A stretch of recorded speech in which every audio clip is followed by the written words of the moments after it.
In just a couple of days, on Saturday, May 31st, we'll be gathering for a sweet virtual event that I've decided to make donation-based. This means you are welcome to get a ticket for free or contribute whatever amount feels good to you. Your donation grants access to the full event plus the replay, so even if you can't attend live, you can still tune into the talks whenever it suits you. The event is called Rise and Revitalize, an online gathering to enliven and embrace the wild bloom of becoming.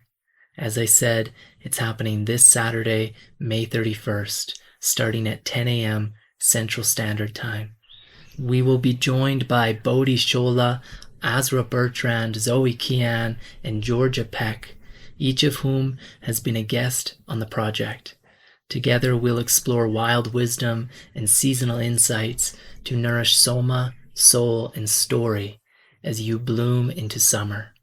Through creative composting with community, we'll tend the fertile ground of renewal, reflection, and vibrant revitalization. After each talk, we'll open the floor for questions and conversation, inviting connection and collective insight. For details about the event and the topics we'll be exploring, check out the Eventbrite page linked in the show notes. And I want to emphasize that it is donation-based, so you can show up for free, and we'll be happy if you decide to contribute any kind of donation. This means you can also get a ticket for a loved one for free, and they can access it whenever they want through the replay option. We hope to see you there. Also, this summer I'm setting off on a big overland journey from Guatemala to Canada with 2 adopted dogs, one rescued from the streets of Guatemala. And to support this adventure, to help cover the costs, I'm offering 25% off my counseling services until I leave. This discount applies to any of my counseling packages, and you can begin whenever it feels right, whether that's now or later. I'll be working while traveling, so I'll be here to support you no matter where I am on the road. As a threshold counselor with an online practice, I support wanderers, and edge walkers. I offer individual, couples, and group counseling, along with guidance around death and dying. If you're curious to learn more, you can visit my website, linked in the show notes, for in-depth details. I've also included a link to an Instagram post on my Coyote Council page featuring testimonials from past and current clients. I also offer free insight calls, risk-free opportunities where we can connect, explore our alignment, and see if we're a good fit to walk alongside each other through a pivotal chapter of your life. Now, let's turn toward today's conversation.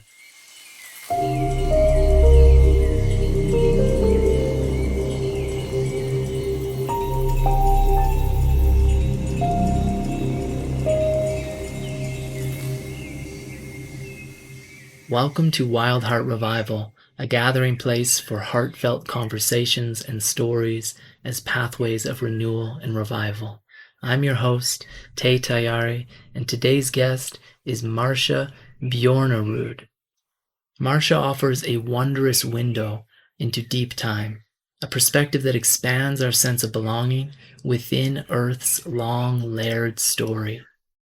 As a geologist, she helps us to attune to the slow, enduring processes that shape life, inviting us to place ourselves honestly within Earth's ancient presence. We explore the gifts of timefulness, cultivating awareness of Earth's vast cycles, and reflect on the pervasive cultural denial of time, the Gaia Hypothesis, the illusion of space colonization, and the humble, messy nature of real, rooted science. At its heart, this conversation is an invitation to live with reverence, humility, and awareness of deep time and the deep future to come. Marcia Bjornerud is a professor of geosciences and environmental studies at Lawrence University in Wisconsin. Her research focuses on the physics of earthquakes and mountain building, and she combines field-based studies of bedrock geology with quantitative models of rock mechanics.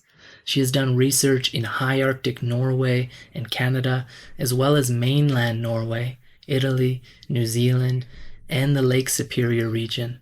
A contributing writer to The New Yorker, Wired, The Wall Street Journal, and the Los Angeles Times, she is also the author of several books for popular audiences: Reading the Rocks, Timefulness, Geopedia, and the recently published Turning to Stone, Discovering the Subtle Wisdom of Rocks.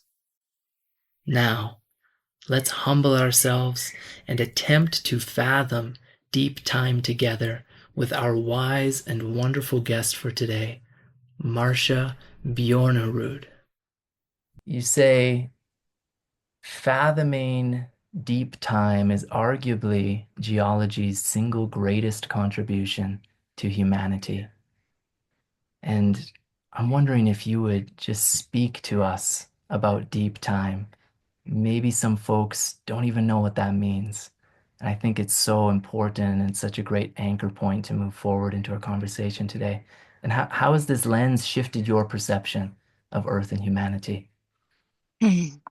So, yes, deep time, and I should acknowledge the great writer John McPhee, who himself is not a geologist, but has spent a lot of time in the company of geologists for coining that term. And I think it's so evocative because for geologists, time really is another dimension. It's another realm that we can, at least in our mind's eye, travel to. Um, and so more than anything, the practice of geosciences is the habit of seeing the world in 4 dimensions, which includes time.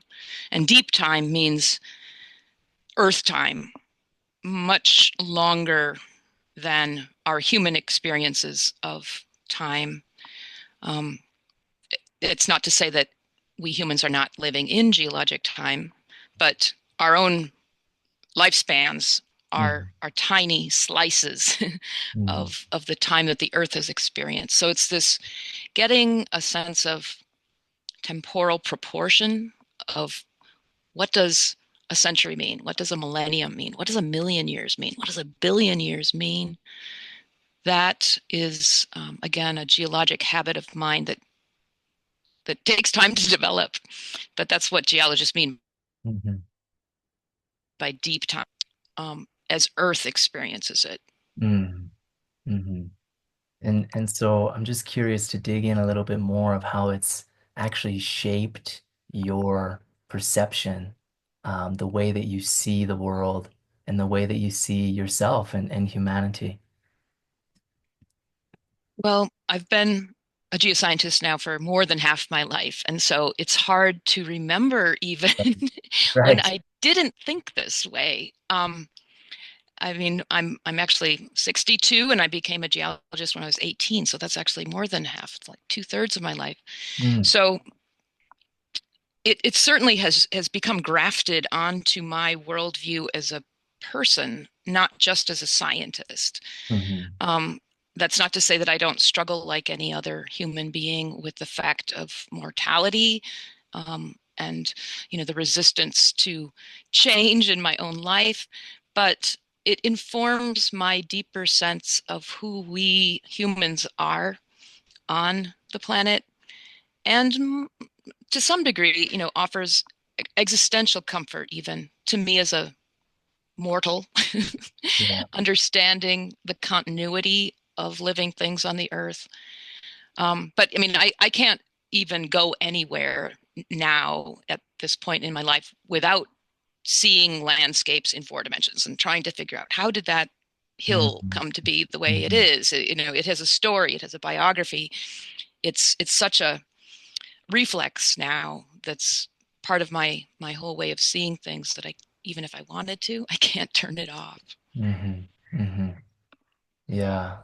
Mm, it's so important. And I haven't studied geology much, a little bit, but I've studied anthropology and prehistory.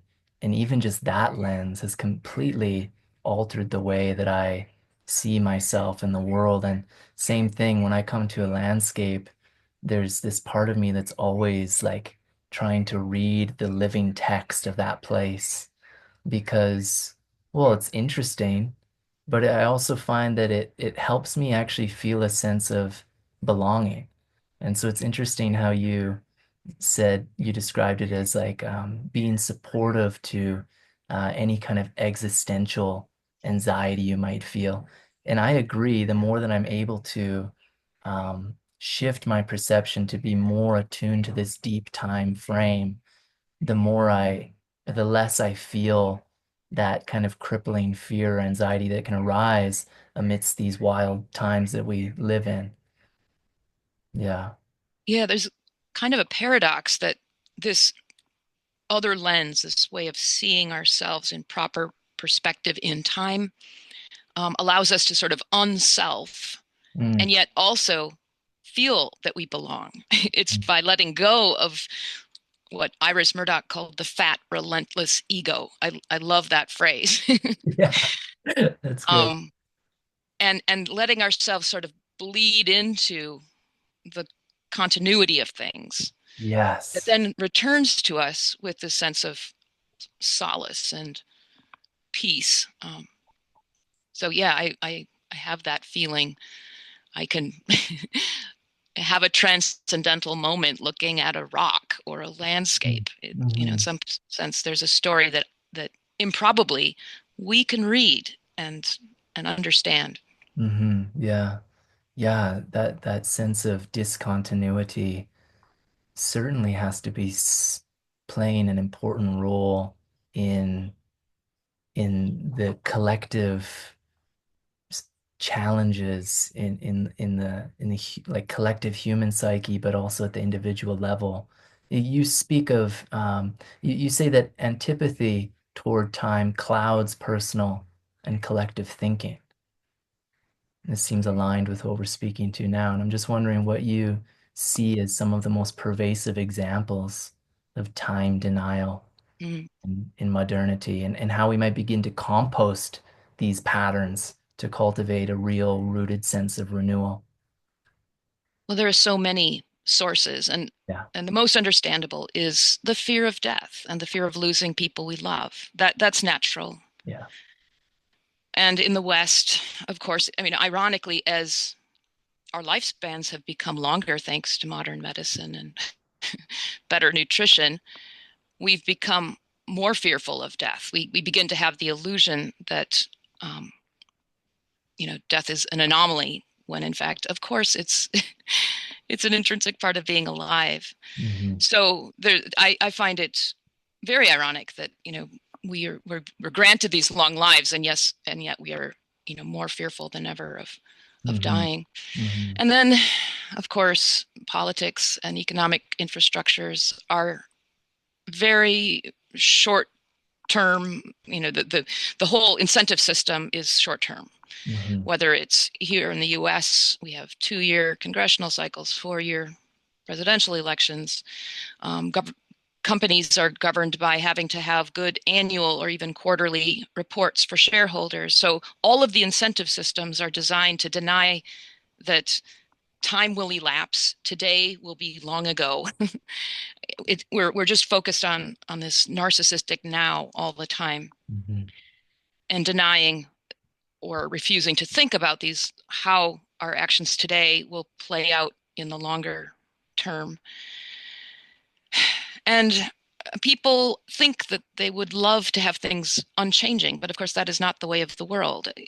That's the lesson of the geologic record. There have been many versions of the world. Everything is evolving. And I think there's this peculiar intellectual snobbery about things that change, that Hmm. goes right back to the origins of science with the Greeks, the Greek philosophers who had this concept of the earthly realm, the mundane realm was somehow corrupt. It was the heavens, the unchanging heavens that were pure. Hmm. And so this distaste for time and things that change is deeply rooted in Western culture. Hmm. And it's it underpins even modern Western science in this strange way that we elevate physics, which is all about universal, timeless things, above fields like geoscience or biosciences that are messy because they're very much imbued with time and things that have evolved in idiosyncratic ways that are not necessarily universal. Mhm. So there's so many varieties of time avoidance, chronophobia, I call it. It's messy. Time causes things to become complex, Mm. and so there's a range of reasons. Yeah. I'm just wondering right now, this, I wonder if you identify with this, and then I have a thought and a question. That sense of like time seems to be speeding up. And as you get older in your own individual life, there's that kind of sense. But also it seems like at the collective scale, right? I mean, it's very obvious when you look at like the development of technology, for example, right? Just how quickly things are changing. Um, I'm wondering if this inherent, inherited denial of time actually feeds in to this sense. I don't know if you can, like, that's not a question. It's just like an inquiry. And I don't know if the inquiry even matters, but it's just curious to me that if, because I'm thinking of like when we repress certain parts of ourselves, for example, then that makes the shadow elements of those parts of our psyche more rampant. Hmm. Wondering if our denial of time is actually playing into this sense of time escalating. What do you think about that? Yeah. Wow. I think you're on to something. I think it's like, I mean, time tends to speed by when you're not really attentive and putting energy into paying attention to things. Right. When you're really focused and noticing things, then time seems to dilate because you're filling that time with lots of brain activity, I guess. And Mm-hmm. I think that's what we're doing to ourselves, chasing the next shiny object and the constant distraction of our digital devices. Mm-hmm. Mm-hmm. They're taking our attention, but in a very passive way Mm. that allows time to just slip through our fingers before we know it. And so, Sort of end yeah. rapid, right? Like these short clips, and you can just scroll through Hmm. Hmm. infinite Without amount. really engaging. Yeah. It's just very superficial. We're not um, it's not a tactile or sensory experience in most cases. Mm-hmm. It's just some limited part of your brain. But I mean, I think the reason in childhood time seemed vast is because one is so open to all of the experiences. All of these things are new, and so you're fully aware of them. And then in adulthood, we just kind of filter out most of what goes on in our day, and the day seems to slip by. Mm-hmm. So yeah, I think it's about attention. It's about awareness, and Mm-hmm. I think our yeah we're creatures of evolution, and in our evolutionary past, the environments generally did not change so quickly. So we're not well adapted Mm-hmm. as a species to the rate of technological change that we've imposed on ourselves and the cultural and psychological effects that those changes have. Mm-hmm. We almost always embrace new technologies with no real forethought into how is this going to ripple through the culture and change Mm-hmm. Mm-hmm. everything. Yeah. Yeah, so many. This is such a fascinating topic. I'm so grateful to be discussing this with you. I'm having so many thoughts. Like, even I'm thinking about how so many indigenous cultures that I've learned about, they seem in their mythology, there seems to be this sense of deep time. Many of these cultures will speak of like these epochs that are like so beyond fathomable by the human mind. And then you look at like traditional Christian doctrine, and up until recently, people thought the earth was created like some thousands of years ago. And so there's something about the modern Western culture as it's developed, and I'm thinking too about like various kind of spiritual circles today where there's this hyper emphasis on like being present in the now, which is absolutely beautiful and essential. There seems to be this kind of like denial of history in a way, and this like washing away of history and roots. And to me, it seems like some kind of like trauma response too, because of course, Mm. you and I live in the Americas, and we're white skinned, and our ancestors didn't come from these places, right? So they uprooted, they turned away from their ancestors, their gods, and they came to a new land. And there's not this sense of rootedness and this connection to deeper time and history. And it's just strange to see the correlation of how today there's like this hyper emphasis on like the now, and like and maybe turn toward the future too, but like everything's happening now. And how that's also connected to what seems to be this denial of life, right? We have this life denying culture at large. So just interesting thoughts to me. I wonder, we can go a different direction, but I wonder if anything stirred for you in that you'd like to speak Yeah, to. very much so. Yeah. So the title of one of my books is Timefulness, and I think I Right. coined the word as a kind of play on both mindfulness and timelessness. And again, in the West, especially in sort of, yoga classes, people are taught to be in the now. But I think the in Buddhist tradition, mindfulness, is it sati? I can't remember the term. It means something more rich. It's like memory of the present, Mm, which suggests being in multiple time yeah. frames, that Yeah. you're understanding that this moment is going to be the past. Mm, And so I think, yeah, they're much, much subtler experiences of time than the Western idea of linear time. um, Bruno Latour, the French philosopher who just passed away a couple of years ago, said something like, in the West, we think of the past as something we've burned up behind us. We're right. hurtling on to the future. The past is dead, it's gone. And Whoa. in many indigenous cultures, that's absolutely not true. And I would argue, from a scientific standpoint, as a geologist, that is not true. The infrastructure of the planet is what's Exactly. happened in the past. And Yeah. our experience of being here on Earth now has been entirely shaped by the history of the planet. And so, yeah, the past is present. It's nurturing us. It's the aquifers and it's the landscapes. It's Yeah. this water that's been around since the formation of the planet. It's all here, and I find that a very comforting thought, that the past of the planet is enveloping us in some way. Yeah. It's not gone. It's still No. present. No, It's essentially. interacting. Yeah, yeah. Yeah. You know about David Abrams' work? I do. Yeah, I know. I've met him. Oh, Yeah. you met him? Yeah. Oh, that's I hope to interview him one day. His books changed my life, particularly Becoming Animal.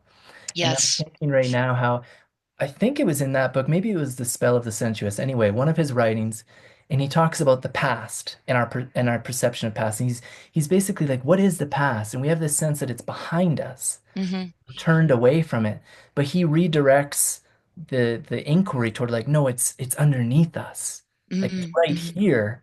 It's right under your feet. Like look down. That's And around us. right. And Yeah. around us. Yeah. Yeah.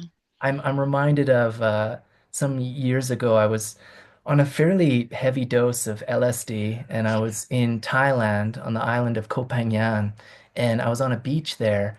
And of course, if you've ever taken LSD or a psychedelic, perception of time and also just your perception of reality can shift dramatically, especially if you're on a heavy dose. And I was like on the beach, and then I was like feeling all the shells and stuff Mhm. and the sand, and I was just getting like I could feel the weight and the texture of the sand like shifting my perception of time.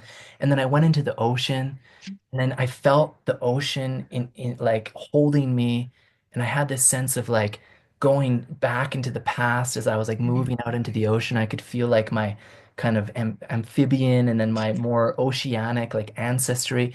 And then as I'm out there like kind of exploring this sensorial experience, I look over to like a big rock, like kind of a cliff.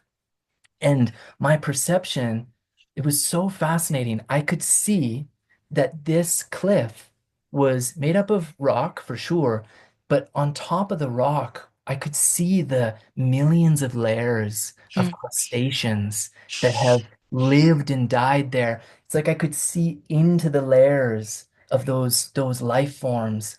And it cracked me open in a way, Hmm.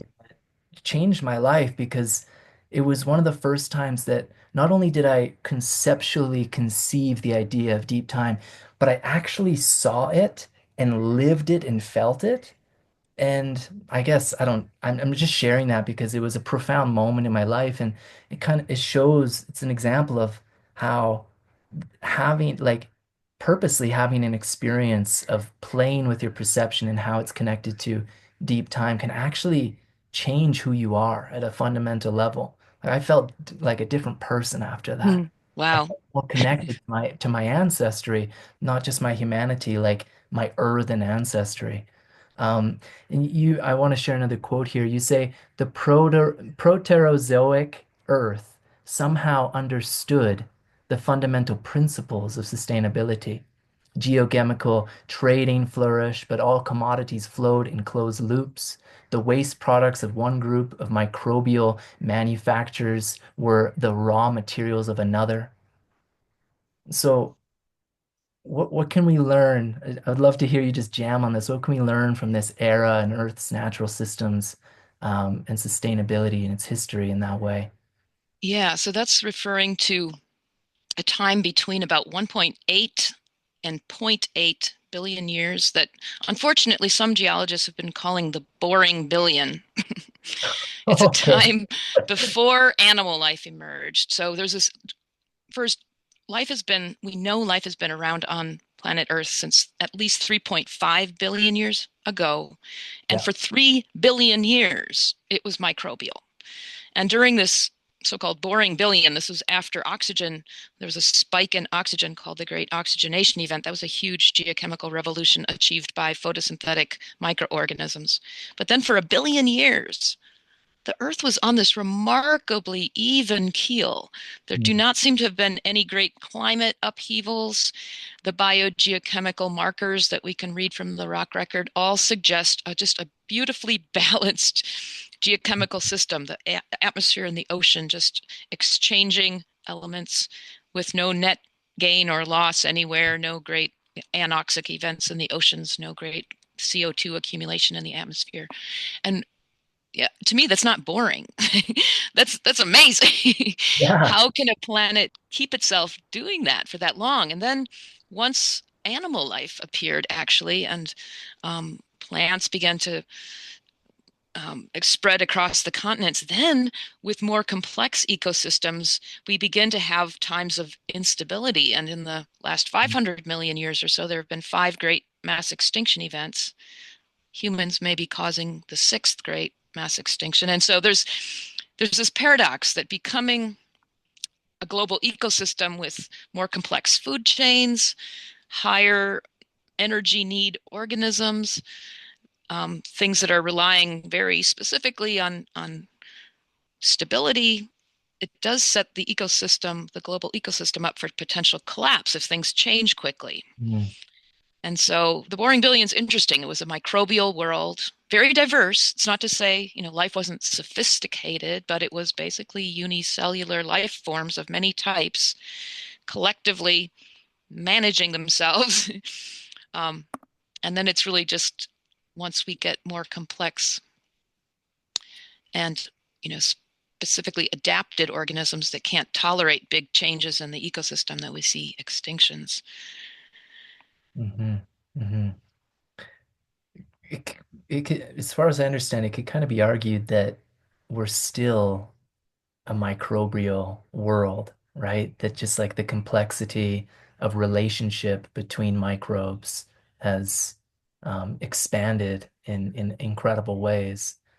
I'm wondering, you know, I don't know why they call it the Gaia hypothesis, but I'm sure you know about that. And I'd like to just hear your thoughts on that and how your understanding of of intelligence and consciousness has been shaped as you've learned more about geologic time and Earth's capacity to self-regulate, and like that boring billion to maintain this incredible balance for so long. Like, how do you see that in terms of intelligence and consciousness and the livingness of this wild world? Yeah, so I've been around in the field again long enough to remember when the Gaia hypothesis was first posed by James Lovelock Mm, back in the 70s. Um, and it was almost from the start viewed with great skepticism in the sciences, especially among biologists who like to mm, think they can define life, and right. Earth did not meet the criteria for life because Earth can't reproduce. And that was one of the criteria they set up. Geologists were a little more receptive. In the 70s and 80s, climate science was sort of a nascent emerging field. Um, Although, the name Gaia stuck in people's craw, it had new agey connotations. Right. But these days, Gaia, not under that name, it's usually biogeochemistry. Mm, It's mainstream geoscience. This idea that rock and life and air and water are in constant conversation, and that to a first approximation, the planet does have the capacity to self-regulate. Clearly, there are bad things that sometimes go wrong. It's like being sick, but mhm, there's never been a time when life was completely extinguished, even during the great mass extinction events. mhm, So this idea of the the biosphere and the lithosphere, meaning the rocky part of the earth, the hydrosphere and the atmosphere, all interacting in ways that on average do keep things on an even keel, is kind of mainstream now. And what we're understanding are what are the limits of that. Clearly, you can push the system to the point where those um, kind of thermostatic controls or negative feedbacks, we say, that keep mhm. things from going out of control, Yeah, are exceeded. And then bad things do happen. So right. Gaia, the original version of that was sort of this, it could be construed to say, well, nothing that we humans could do could ever upset the balance of Gaia. But we're realizing there are things you can do that would make the Gaian system break down. And so for me personally, I've worked quite a bit in the high Arctic regions of Norway and Canada, Ellesmere Island, Mm, Svalbard. And, in the last 40 years have seen just stunning changes in those landscapes and given me a visceral sense of the limits of Gaia and the mm, the the you know on the ground view of what human activities are doing to these biogeochemical cycles. The tundra is the world's great storehouse of carbon, mhm, and at some point our own direct CO2 emissions will set in motion an unstoppable positive feedback of release of carbon in the form of methane, primarily from the tundra, where for thousands and thousands of years, lots of biological material has been stored because it won't decompose. And that really does keep me awake at night. mhm, Um, Gaia has her limits mhm, of mhm, how to keep herself healthy. Then we might reach another equilibrium, but there'll be a very difficult time of transition for humans who are not as resilient as we always like to think we are. We don't like things to change mhm, as a new equilibrium is established. mhm. Yeah. Yeah.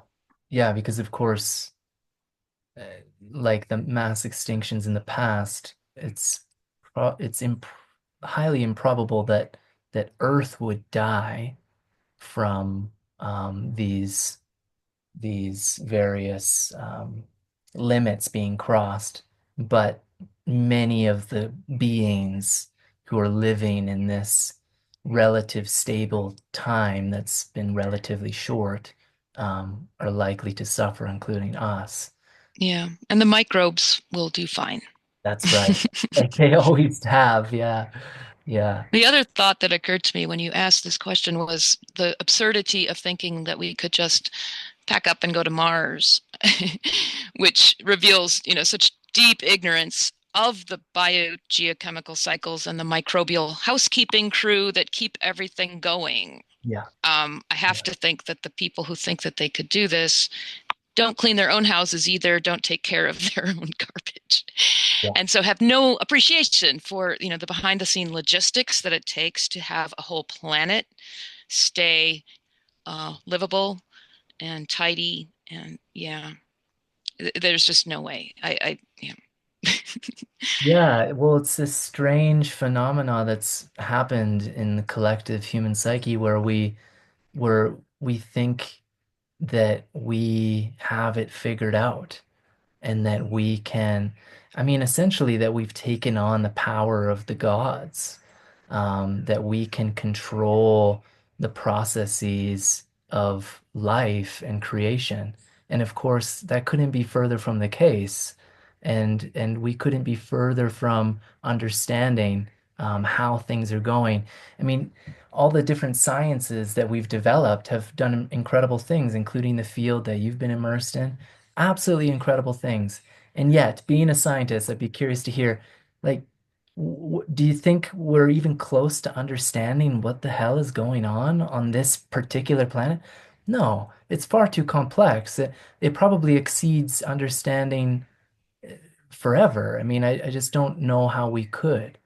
So there's like a humility that is just so missing, that of course is propelling this kind of fast track toward demise, essentially. No, absolutely. And I mean, it just takes one big hurricane to remind us we're not in charge. And Right. our proudest creations can be leveled in a single day. Mhm. Um, so again, I mean, it comes back to this sort of timeless versus timeful dichotomy that, physics became the template for science in the 20th century. This is what people think is science. And it's because it can give us precise answers only because what it often investigates are very artificial Yeah. circumstances, highly controlled laboratory based observation. The real world is very time full, it's evolutionary and infinite number of variables. And it's such a, I don't know, absurd idea that real science involves manipulation of nature, whereas just observing nature in its messiness is not as prestigious or as important. And usually, if you really are listening to the natural world and observing it deeply, the response is humility, as you said. Mhm. Whereas developing very precise mathematical descriptions of things in your laboratory may be satisfying, but it leads to hubris. Mhm. And we need both approaches. Obviously, physics has been a hugely useful tool for understanding the world and creating technologies for us, but it needs to be balanced by this, sort of Darwinian view of everything's evolving, everything's interconnected. Um, and unfortunately, that again is not esteemed as much in science, or among the public, or even within the sciences. Mhm. There's no Nobel Prize in geoscience, for example, but there is Mm. one in economics. And I think so many sciences have aspired to be like physics, even when it is not appropriate, including economics, which really should be more like an ecosystem study. Yeah. Yeah. Economics is like the ecosystem of people. Yeah. But people believe more fervently in the free market as a real thing when it's a completely artificial construct Yeah. than they do in, say, climate change. Mhm. Um, because that's messy and the math is statistical rather than precise. Mhm. So yeah, Yeah. Such a humility, yeah. hubris. Yeah. I'd love to talk about the deep geologic scale of the water cycle. You say that we tend to think of the water cycle as a relatively short-term phenomenon. The average molecule of water stays in the atmosphere for about 9 days. The residence time of water, even in the largest lakes like Superior, is a century or two. Deep groundwater may be stored for a millennium, but there is a 100 million year water cycle that involves the interior of the Earth. And adding water to the mantle is, in fact, the critical step in the recipe for continental crust. I think this is something that people do not understand, have probably never heard of, but is obviously fundamental to Earth's functioning. So I'd love to just hear you speak to that even more. Yeah, so this is one of those unappreciated habits of the planet that, again, doesn't happen on Mars or other rocky planets or moons that we know of, but is absolutely essential to the long-term habitability of Earth.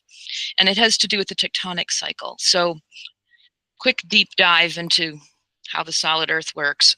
Ocean crust is quite distinct from continental crust. Ocean crust has a short lifespan. It's born at mid-ocean ridges, which are primarily underwater, but emerge, for example, at Iceland, one of the few places where we can see the process of new ocean crust being formed above sea level.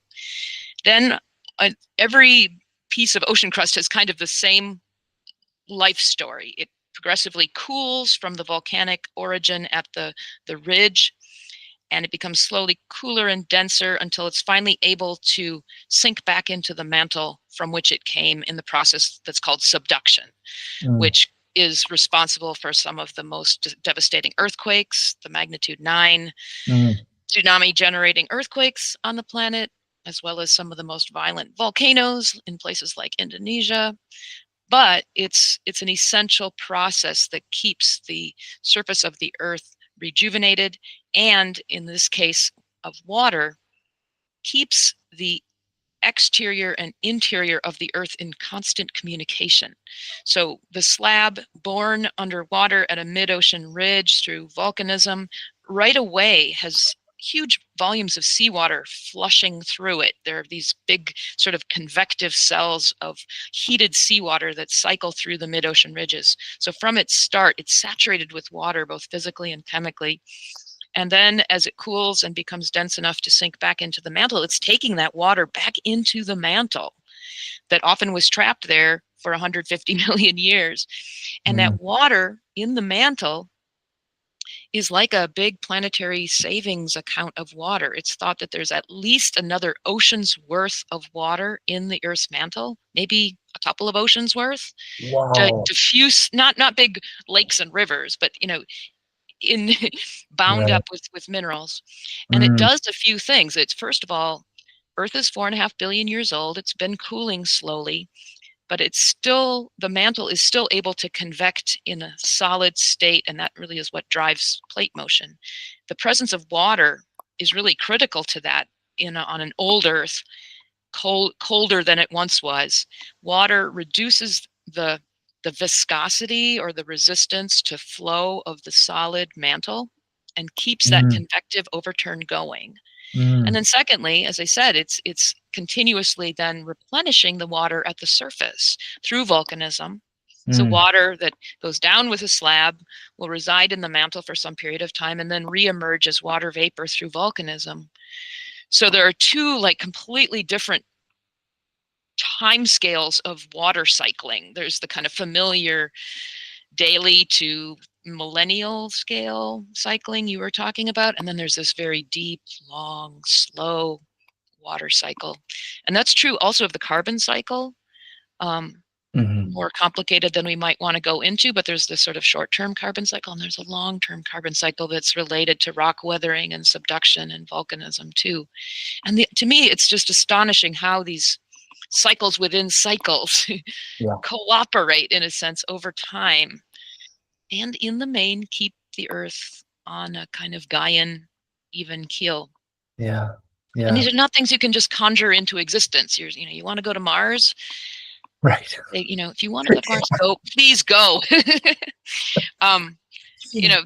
The irony with some of this futuristic thinking of these guys is that they really have no clue about what it takes over the true long term to maintain a planet. Yeah, truly.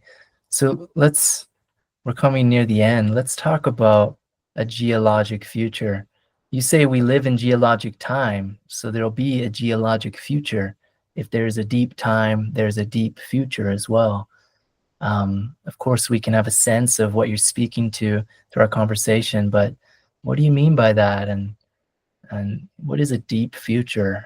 Why does it matter?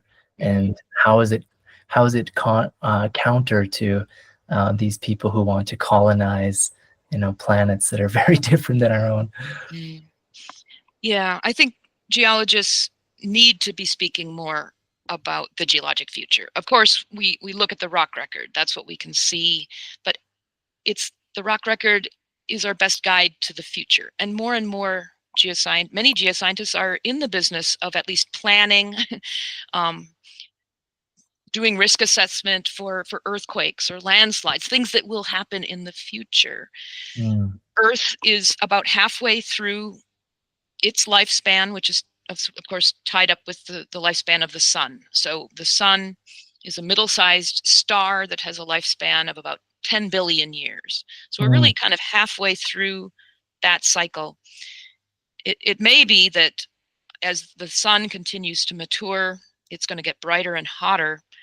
And some people think that maybe in a couple of billion years, it'll be too hot for life to persist. That's a long time from now, so I'm not going to be worrying about that. But still, there's a deep geologic future ahead of us.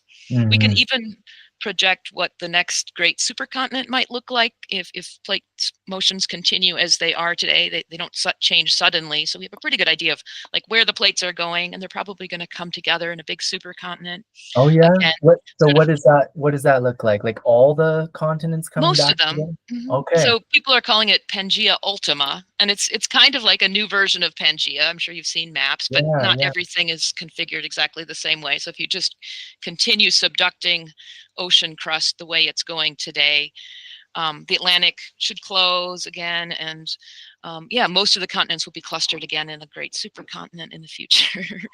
Fascinating. So, to me, this idea that we live in geologic time, of course we do. There's no bright line between the geologic past and the geologic present and the Yeah. geologic future. That's again part of that continuity we were talking about before. But it also should make us a little humble about what is the record we're going to leave in the geologic record, in the Mm, rock record. mhm. And of course, this was the focus of the whole proposal of the Anthropocene, which was technically voted down about a year ago. I'm not sure if you heard about this, but the committee that's in charge of the geologic timescale, this international body, Yeah. decided not to adopt the Anthropocene as a formal division of the geologic timescale, not because they thought humans weren't having a large effect on the planet, but for rather nerdy, specific reasons about how to define the boundary and Right. Well, where to, yeah. yeah, I just had a conversation with a woman recently. We were talking about plant intelligence, and I began the conversation by saying, there's a sense that we've been in the Anthropocene. And I said, to me, it seems like we've always been like we wouldn't be here without the plants. So we've always been in the Planthropocene, and then even beneath that is the bacterium scene. So again, it's like this sense that we're special and like that we because of the way we see ourselves and this kind of whatever that quote used of the fat ego that's so pervasive that we could claim we're in the time of humanity.